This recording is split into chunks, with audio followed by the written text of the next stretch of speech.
Okay. Welcome again to community. Hazel and I are not natural-born Ohioans.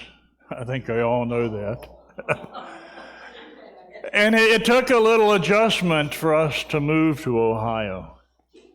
We've been in Ohio for 26 years, but a lot of people still get us confused, especially our roots. Hazel comes from North Carolina, right on the coast of all the fish. And I come from the Shenandoah Valley of Virginia. You see that beautiful picture up there is not Amish country, Ohio. That's a little church 3 miles away from where I grew up and lived. My heritage is Mennonite. That photo is my great-grandfather, Felix Yankee. And my heritage is actually Anabaptist, if that means something to you. It's a broader term more than just Mennonite. And there's a joke about the Turner family that you either see them carrying a Bible or a bottle. Felix, of course, has a Bible in his hand. Not all of my kinfolk did that way. However, though, just before we came to Ohio, Hazel and I both lived in West Virginia. And so there really was a learning curve to get to Ohio. For example, the fastest, easiest one is West Virginia is so mountainous. There are places that never see the sunshine, literally a day. They just don't see it. Ohio is so flat that I came here and I said, well, I've always loved astronomy. I'm going to go to Columbus and buy a telescope. I did that. And a good one. And we're driving out of the parking lot, and the guy is dancing a jig inside, and I'm like, what, didn't spend that much money? What's wrong with him? Oh, come to find out that Ohio is one of the worst places in all of the United States of America to use a telescope. On average, Ohio has 210 days cloudy every year. Any other time it probably rains. And so, shucks, I mean, just a few months ago, we went from summer to winter overnight. Where else do all 4 seasons happen in 1 week? And then we tasted Chicago chili. I'm going to tell you what, it's not like any chili at all in West Virginia. It's made out of licorice. It's served over spaghetti noodles with oyster crackers. It turns out to be rather good. I enjoy it. But Ohio is also the only place in the country that serves a double-decker hamburger with tartar sauce. Ew. I won't even mention who that is. Okay, the capital of Peru is Lima, but in Ohio it's Lima. The capital of Germany is Berlin, but in Ohio it's Berlin. There's actually a place called Russia, Ohio, but it's pronounced Rushi, Ohio. And heaven help all of those first graders who have to learn how to spell Knockemstiff, Ohio, as their city, or Wapakoneta as their city. Well, and let's just be honest here. You always know who a telemarketer is because they say, well, hello, Mr. Turner. How are things up there in Gay Lion? Well, I don't know. You pronounce that Galeon. Oh, okay, well, how are things there in Galeon? And I just hang up about that time. What the hardest thing to get used to is in Ohio, when people come to your front door, you expect them to take your shoes off and leave them by the door. And I started visiting a couple people, and they said, well, you want to take your shoes off? And I said, my Lord, are you sure you want me to take my shoes off? I come from West Virginia. It's hard to tell what you find inside of a pair of shoes in West Virginia. You know what I'm saying? All right, now you're probably wondering, is there a point to this? Yeah, and here's the point. If you grew up in Ohio all your life, it all's natural for you You got it down. You didn't have a learning curve at all, but Hazel and I really did have a little one because we were born and raised somewhere else. But truth is, even in Ohio, most of you, all of you, were born somewhere or raised somehow in a different way. And you really might think the whole world sees the world like you, but they don't. We all see the world in just a little different way. That's why good premarital counselors will ask, new couples, well, which one of you is going to wash dishes? Which one of you is going to clean the laundry? Which one of you is going to pay the bills? Because people come to a marriage with all sorts of expectations. 50 years ago, Dad worked and Mama stayed home and was a queen of the castle. But you know what? It hadn't worked like that for 50 years. Because we all were raised in different ways. We all have a different background. We all have to, maybe there's a moment when all of us just simply have to say, I might have to readjust the way I think about something in order to get along. Now, switch gears with me. We're finishing up a series on Romans chapter 12. And today's verse will say, let God change you into a new person by the way you think. And my first response is, sure, Paul, I'll tell you what. I've been around forever and ever, and now you want me to change the way I think. Now you want me to unlearn all those things I learned as a little child. And Paul would say, yeah. Now on the screen's kind of a little bit of a review, a very fast review. Chapters 1 through 3 of Romans says, sin has ruined you. I don't care who you are or how good you think you might be. Sin has ruined everybody and has made all of us guilty. Chapters 4 through 5, you start to see a little hope that says God is going to save you through grace and faith. And then chapters 6, 7, and 8, his monumental thing about baptism. And he says, baptism saves you not just from sin, it saves you from the Old Testament law, it saves you from the fear of death, and some great stuff there. 9 through 11 we didn't even look at because it's tough chapters. But he answers a question. Why are so few Jews a part of the church now? And then we come to chapter 12. And like everything else that Paul writes, he starts the first half of the book with theology. If you love theology, that's where you dig in. But at some point later, towards the end, it becomes very personal. It becomes very practical. And that's where we start today.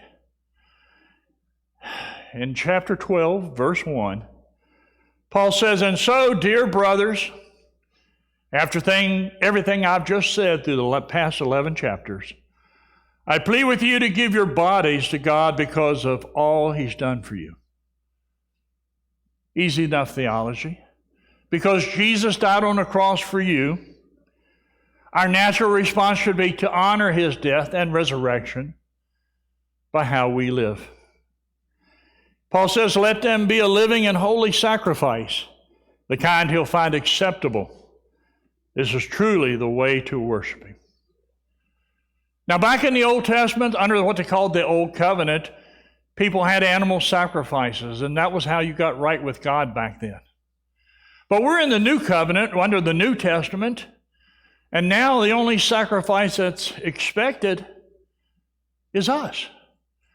A living sacrifice by the way we live and behave to honor and worship God. One guy says, though, you know what the problem is, though, with living sacrifices? They keep crawling off the altar. Because we don't want to be a living sacrifice. I mean, let's face it.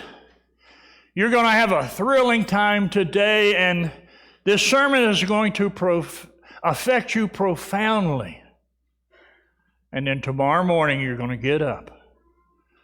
And you're out there on the road, you're going to see a bunch of idiots. And they're going to make you angry. And you know what you're going to do? You're going to drive like an idiot too.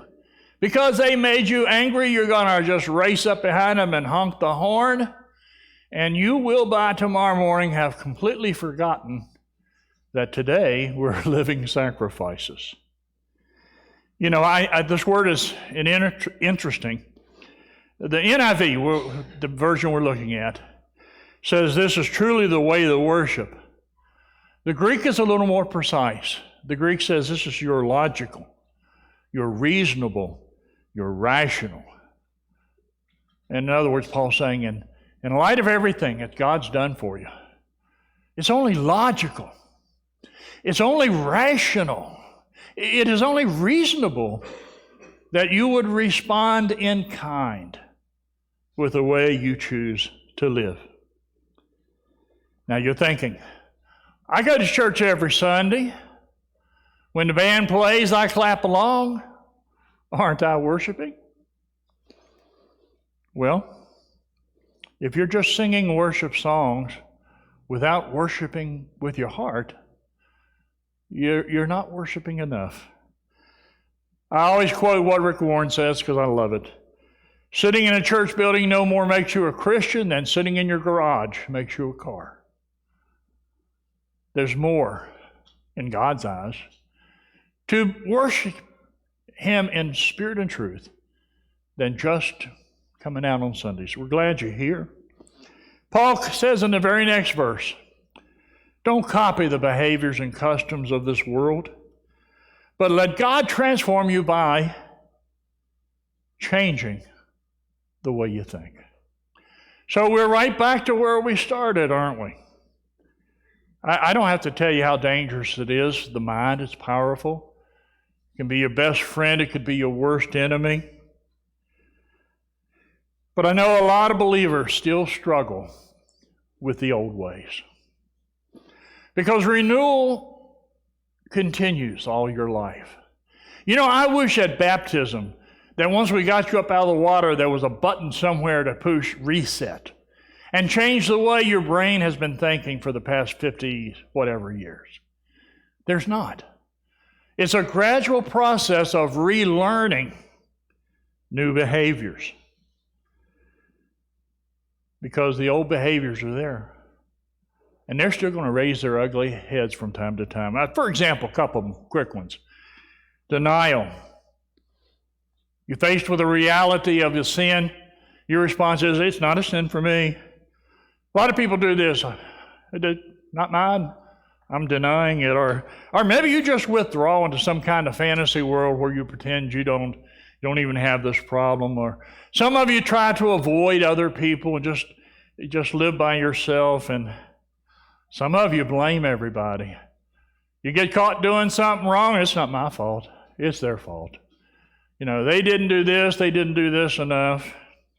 Always somebody else's fault. And of course, the old standby is to rationalize. You just make an excuse. Well, yeah, I have a pretty foul mouth, but you know what? That's just the way I was raised, and that's just my personality. So why is it that people who really want to follow Jesus live like that? Why do we keep struggling with these old patterns? Now, last Sunday, I gave you an example of neural pathways that might have worked for you, or it might not have. So today I want to use another image. I love Virginia. I love the mountains. I love hiking. And I at least have done it, a lot of it. When you go out to the woods to begin with, a new trail is hard to see. Very hard to see. In fact, if you don't know what to look for, you may not see a developing trail. But more and more people come on this trail, hikers.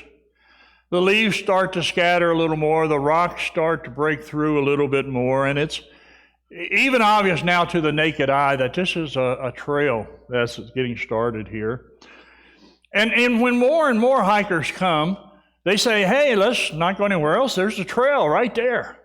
And so let's take that trail, and in the process, the trail becomes even more like what we would associate as a trail. And they start traveling down that trail. Now, just a word of advice. Sometimes that works for you and sometimes that doesn't. Because, the trail that's going down there is going down there because everybody's going down there. It may just be where the deer go to make out, It may not be a trail anywhere important. Our minds work the same way. Say you rationalize things. You've done that all your life. No big deal for me. Everybody's like that. Well, you found Jesus, you got baptized, you joined a small group, and you said, I'm going to live by Jesus' standards from now on. But in your mind, you have these neural networks. We're calling them hiking trails today. You have rationalized your poor behavior for so long that even now as a Christian, when something comes up, your first response is, go back to your most traveled path. Well, it's not wrong. I'm just going to make an excuse for my choice. Rather than confessing your sin, asking forgiveness from God, which is the way God wants you to do it now, you revert back to the old ways of just denying it, lying about it, making an excuse for it, rationalizing, whatever. Now, if you're going to move past that, if you're going to continue to grow as a new believer, you're going to have to make some new trails. Here's something I want you to see. It's important. We'll talk a little bit more about it in a week or so. In order to feel right, we must do right. But in order to do right, we have to think right. The battle for this place is the most important battle you will ever go through. Neil Anderson, a theologian, he says, Satan's perpetual aim is to infiltrate your thoughts with his thoughts and promote his lie in the face of God's truth. He knows if he can control your thoughts, he will be able to control your behavior. Now, is there a demon behind every bad thought you have? Probably not. But the reality is we, even as believers, our thoughts still need to be improved. Because a lot of the things we think are normal, the way we were raised, may not be right. Paul writes another scripture in Corinthians. He says, although we live in the world, we don't wage war as the world does. The weapons we fight with are not the weapons of the world. On the contrary, they have divine power to demolish strongholds. We demolish arguments and every pretension that sets itself up against the knowledge of God. We take captive every thought to make it obedient to Christ. And that strong language, that's military language actually.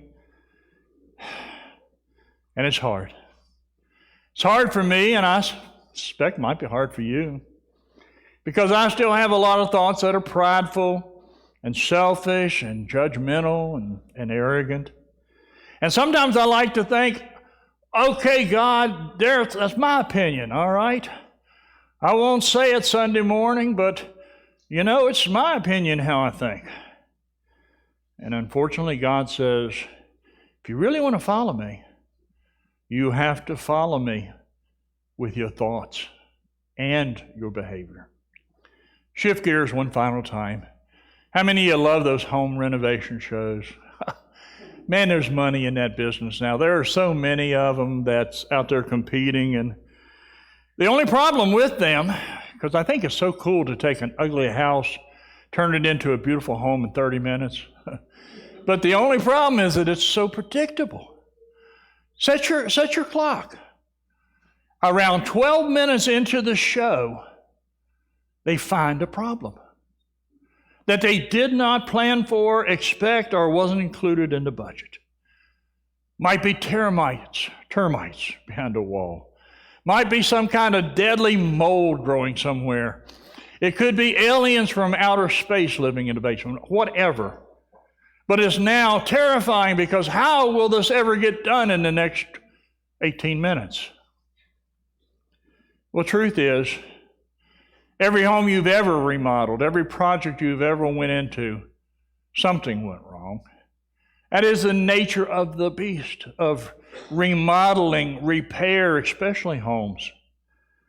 And you need to expect some problems as you continue to remodel your own life. Expect a little turbulence. Expect to mess up. But if God really is going to get your heart, realize every once in a while that God is going to tear out a wall. And He's going to ask you to tear it down because that wall is rotten and that wall has to be replaced. Paul says when you start to do this, you'll learn what God's will for you, His good and pleasing, perfect will for you is. Everybody wants to know God's will for their life, and you say, what is God's will for your life? And guess what? The next 18 verses of Romans chapter 12, Paul has a tremendous message about it. But we're out of time, so we can talk about it. But I'll let you know it has a lot to do with your behavior, and a lot to do with your character, and a lot about how you serve and love the church you're a part of. When it comes to changing our lives, some things have to change in our lives. And for most of us, that means unlearning some bad habits and learning some brand new habits. Building a neural pathway or building a new trail is difficult, but it's not impossible. A warning: you can't read about this. You can't go to YouTube and download a video on it. It's not going to be found on the internet or in a TV or a movie. The place where this kind of stuff works out is in a Christian small group, where you just sit down with other people who want to do the same thing as you, and you become totally honest with them. Your successes, your failures, all. So stay with us. Stay with us on this journey. Next week, we honor our fathers, and the following week we have one more image, just in case I haven't used enough images. Stand right now as we share a final song.